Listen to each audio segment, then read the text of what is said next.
deliver muna tayo. Dito na tayo sa location ni customer. Address niya ay 74B. Mali pala sa kabila.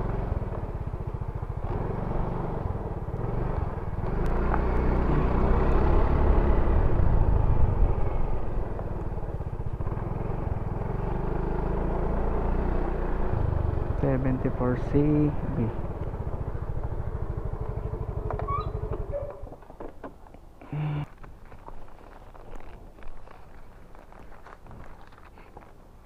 Ito na po.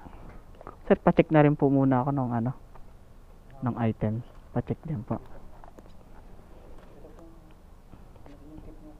Ay, okay na po. Tama naman po. Sige po, check nyo po muna. Baka po magkaiba.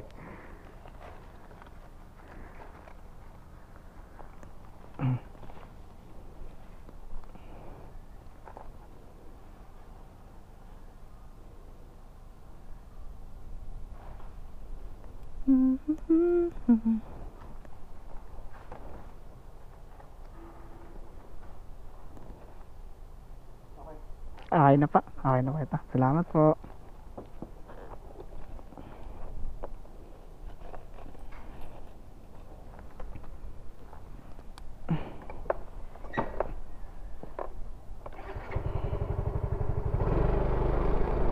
So ayun, nag-tip pa sa akin si sir. Salamat sa Diyos. So ang computation kasi niya lahat is 1,443 lang. So bali ang binigay sa akin ni sir is nasa 1,500. Bali ang tip niya sa akin 100 pesos. Kulang-kulang 100. Salamat sa Diyos. Kasi siya, nagpadagdag siya sa akin kung pwede daw siya magpadagdag kasi hindi daw siya makapag-add ng order kasi almost 1,000 lang daw yung pwede sa Grab cash, kapag cash 1,000. Samantalang pag grocery kayang-kaya ng 6,000 ni Grab pero yung 700 pesos lang, 1,000 plus lang ayaw tanggapin ni Grab.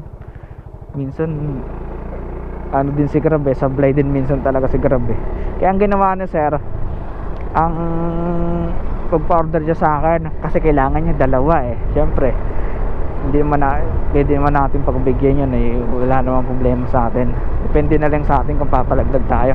Ayun, nagpadagdag siya ng isa, kaya ayun, so pagiging mabuting tao natin, sinuklaan ni sir, nagbigay siya ng 100, kulang-kulang 100 pesos, diba? Tapos yung delivery fee niya nasa 100 pesos din. Yun, tara. Salamat sa Diyos. Itong way na to papuntang CRM yan So bawal tayo dun, walang sticker, harangin tayo. Kaya dito tayo dadaan sa Pilar Village. Ayan. So tara, samahan niyo ako at deliver na natin to. Deliver na, natapos na pala yung deliver natin. Ayan, salamat ng marami. Peace.